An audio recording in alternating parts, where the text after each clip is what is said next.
आज इस वीडियो हम जानेंगे राज्यसभा के कार्य एवं शक्तियाँ क्या होती है। इसके साथ इसमें जानेंगे राज्यसभा के कुल कितने सदस्य होते हैं और राज्यसभा के बनने के लिए एक अध्यक्ष को क्या क्या योग्यता होनी चाहिए। इसके साथ जानेंगे इसके शक्तियाँ कितने प्रकार की हो सकती हैं और इससे रिलेटेड और बात कर सकते हैं। तो जैसे कि आप स्क्रीन पे देख ही रहे हैं कि राज्यसभा के कार्य एवं शक्तियाँ क्या है। तो इसका पहला जो कार्य है वह है इसकी विधि शक्तियाँ। ये सबसे इम्पोर्टेंट इसकी शक्तियों में से एक मानी जाती है।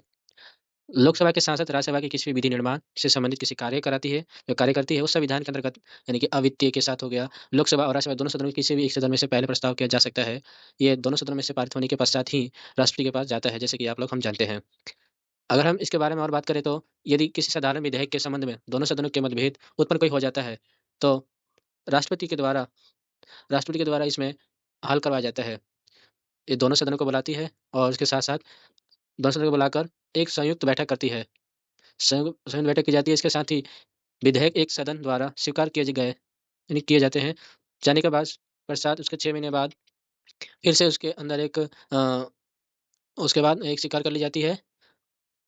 अगर नहीं हो पाता है तो लोकसभा के सदस्य की दृष्टि से ये महत्व विधेयक अधिक हो जाता है, क्योंकि ये लोकसभा के सदस्य की संख्या राज्यसभा के सदस्य की संख्या दुगुना हो जाती है।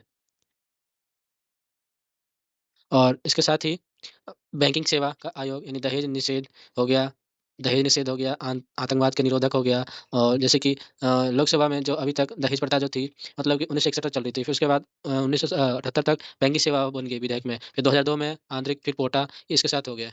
इसके बाद हम जानते हैं तीसरा अ, इसका दूसरा शक्तियाँ जो है संविधान में संशोधन करने की। तो इसके संविधान के द्वारा संशोधन की जाती है, ठीक? और इसमें लोकसभा के समान ही शक्तियाँ इसको प्राप्त होती है। और इसमें संशोधन विधेयक को सदन किसी भी सदन प्रस्तुत कर सकती है, ठीक? उसके साथ ही करने के बाद फिर वो जब उसकी संसद में दोनों सदनों के द्वारा अलग-अलग कुल बहुमत से उपस्थित होने के पश्चात उसमें मतदान की भाग लेने की होती है, फिर 2/3 बहुमत से उसको पारित करने की होती है पारित की जाती है। और संशोधन के प्रस्ताव पर दोनों सदनों के सहमति पर संसद द्वारा दोनों संयुक्त बैठक की संशोधन की ऐसी स्थिति आ जाती है। फिर तीसरा इसका शक्तियाँ हैं वित्तीय शक्तियाँ। वित्तीय शक्तियों के द्वारा राज्यसभा की सभी सत्ता निर्णय एवं विधायक को पूर्ण करने के लिए लोकसभा की होती है और संविधान के द्वारा इसके धन विधेयक को संबंधित जो प्रक्रिया होती है निर्धारित की जाती है। फिर लोकसभा के द्वारा जो रोक लगाई नहीं जाती है, उसके बाद लोकसभा द्वारा पारित की जाती है, फिर राज्यसभा में भेज दिया जाता है। फिर राज्यसभा को भेजने के बाद 14 दिन के भीतर उसको सिफारिश कमीशन यानी सिफारिश की जाती है और उसके बाद पारित करके उसको एक विधेयक के रूप में राष्ट्रपति के पास स्वीकृत करने के लिए भेज दी जाती है। यदि यदि विधायक यदि विधेयक को राज्यसभा के अस्वीकृत करे तो अथवा उस पे अपनी सिफारिश दे सकता है। साथ ही साथ उसमें विधेयक में लोकसभा द्वारा वापस भेजा जाता है और फिर उसके बाद वो साधारण बहुमत से पारित करने के बाद वो राष्ट्रपति के स्वीकार करने के लिए भेज दिया जाता है। इस प्रकार से इसका अंतिम जो होता है लोकसभा के द्वारा शक्ति प्राप्त की जाती है। चौथा इसमें कार्य शक्तियाँ संसदीय द्वारा शासन व्यवस्था को मंत्रिपरिषद द्वारा लोकप्रिय सदन के प्रति उत्तरदायित्व होती है। अतः भारत में मंत्रिपरिषद केवल एक लोकसभा के प्रति सामूहिक नहीं हो सकते। उसके साथ ही वो अपने उत्तरदायी यानी ना किसी लोकसभा के प्रति ना ना कि ये राज्यसभा के प्रति राज्यसभा के सदस्यों या मंत्रियों और पूरक प्रश्न पूछा जा सकता है। इसको आलोचना भी कर सकती है, लेकिन उसे अप्रस्ताव नहीं कर सकती। इसके पास अप्रस्ताव करने की नहीं कर सकती। इन मंत्रियों को हटाने का अधिकार मंत्रियों को हटाने का अधिकार नहीं होता है। साथ ही साथ अगर इसमें कोई इसमें कोई केवल अधिकार को लोकसभा को ही प्राप्त होती है। ये जो अधिकार होता है हटाने का वो सिर्फ लोकसभा के पास ही होता है।